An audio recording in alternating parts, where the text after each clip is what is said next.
What's up, everybody? It's Alex from Heavy New York. We are outside the amphitheater at Coney Island. Today we are here with a good friend of mine, Mr. Zach Cooper of Coheed Cambria. Hello. Yeah. For those of you who don't know, me and Zach actually used to work together at Alto Music. That's right. Yeah. Your dad's music store. Yep. Yeah. He's still your boss, dude. He's coming after you. I think you forgot to clock out on your last day. I probably did. Yeah. But I got to ask you, first question before we get into everything Coheed Cambria related, you got to miss it a little bit, right? I do. Yeah, a little bit, actually. I was there yesterday, and I have a lot of fond memories there. Yeah, you miss hearing, Sweet Child of Mine and Smells Like Teen Spirit. That I don't miss at all. Completely out of tune. Pop quiz, what are the 5 S's that you're not allowed to play on the guitar floor anymore? Oh, what? Stairway? Yep. Sweet Child of Mine? Yep. I don't know. What Smells else? Like Teen Spirit.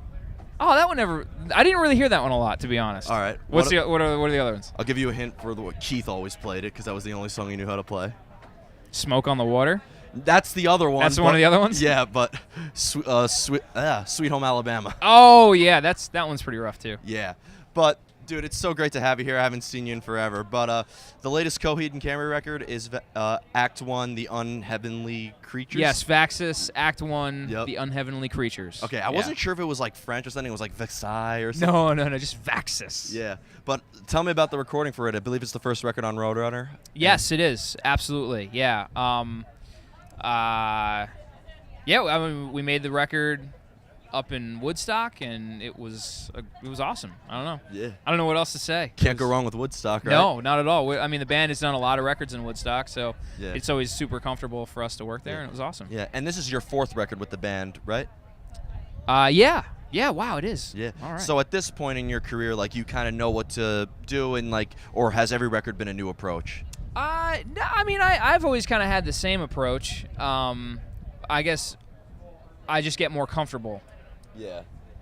Maybe that makes sense. I don't know. I don't know if that makes any sense. No. I mean, I'd figure, 4th record into your career, you kind of know what to do, and you've been in bands before, so. Yeah, totally. And I also know, what the guys like and what approaches work and everything like that. So I kind of try to go for that. So when you joined the band, you kind of adjusted to the Coheed Cambria style. It wasn't like did they at all say, "Oh, bring something new to the table for us"?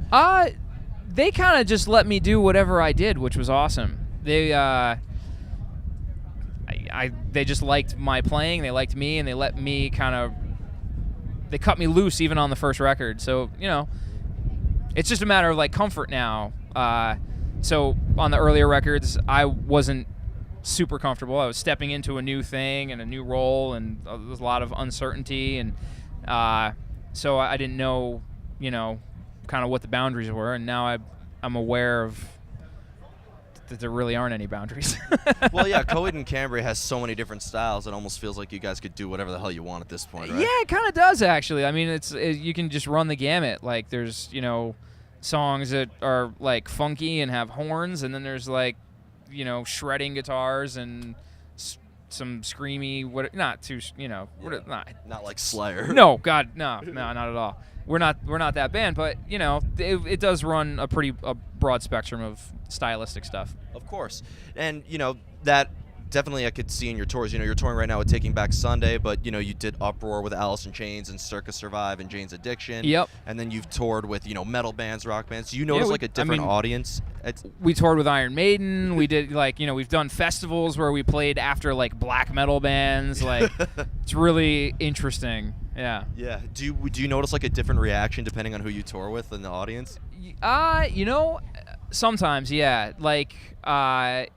Depending on the tour, when we're a support act, on a tour with a band like Alice in Chains or Iron Maiden or somebody like that, the crowd is there for a specific, they're there to see the headliner. Yeah. So a lot of times, they're not as excited to see a band, like a support band. Yeah, it happens. Yeah, totally. But it's fun to turn the crowd on to what you're doing. You go out, you just play a kick-ass set, and then have some people hey, that was pretty cool. I didn't expect that. Yeah. Which is really cool. Now, one thing I've always was curious about Coheed Cambria, maybe I'm just judging by the titles of the albums, but it almost seems like every album kind of has a concept, right? Yes, every album except for the last one we did is a concept record, all tied together in one overarching storyline. Wow. Yeah. So Claudio also being the artiste in the band and Yeah, stuff. yeah. But do you guys like write music to kind of fit that concept, or did the concept kind of develop as Coheed and Cambria made more and more music? The concept has been there from the beginning, and a lot of times the concept, it's that's a tough thing for me to answer because it's more like Claude's writing, but like. Let me see if I can like put this together right. This guy's stomping away. So I'm spacing out right now. No, that's all good. Damn. Well, yeah, okay. So a lot of times the songs are about real life things, just like anybody else would write songs about things in their lives or things that are happening around them and things like that. And then they're like the concept is kind of written around that. Sometimes it's like purely, hey, this is more like a narrative of the story. And the music, part of the reason I think things jump around so much is that the story jumps around so much. And on like some of the records, you'll have like stylistic choices or musical choices that are kind of influenced by what the story is and things like that. So Okay. I don't know if that even answers the question or No, it will. I'm not very eloquent. So No, it's all good. Every band has that one artsy guy, and then there's the other guys who are just like, what the fuck is this guy talking about? I don't really know what. No, I know what's going on. Yeah. Now, it's funny because Coheed and Cambria now has this is what, like your 15th album or something like that? No. It's I don't know if you count the Afterman as one. What is it? You guys have a lot. Yeah, there's a bunch. There's 8 or 9 or something like that. So does it get kind of harder to put a set list together for the live shows? Yeah, it does actually, because there's such a body of work to draw from, and like we said, there's like so many different kinds of sounds and stylistic approaches and stuff like that. So it gets kind of interesting, and then we'll like go back and forth about set lists and like, hey, what if we do this? What if we play that? Oh man, I haven't played that song, and we haven't played that in 5 years or what? It's like, well, we got to relearn it. Well, yeah, and I'd imagine because since there's stories that need to be told, I'd imagine there's songs that maybe that need to be in there to tell the story, or is that not really imperative? That's never a part of the live show. The live show is more about like, hey, let's go out and have fun and play some rock songs and hope the crowd has fun too. Yeah. So. Yeah, and while this is my first time seeing you guys live, which I'm sorry that I missed you every time. All good, man. I was just bitter that you left Alto. I'm sorry. Yeah, well, it's an Alto reunion today. That's all right. But your live shows truly are remarkable with your lighting and everything. Is that an image that the band has come up with together to kind of fit the set, or is it just standard production to sort of go along with the album? Not like the production on the last couple tours hasn't really been album based. It's been more the brainchild of the production guy. Like we have the same lighting guy we've been using for a couple of years, and he does a great job, and he kind of comes up with all these wild ideas. And for this tour, they fabricated this giant key work, and it's just all crazy stuff. But it doesn't really, key elements of imagery with the band that ties into the story, but you don't really need to know any of that stuff to go and see some cool lights and have a good time. It's not like you guys are like Tool, where there's an art form. No, not really. And we're not up there trying to tell a narrative in the set or with the production. It's more, we all grew up going to rock shows and seeing bands put on these grandiose, kind of productions, and it's that's what we want to do too, I guess. Awesome. If that makes any sense. Yeah, that does.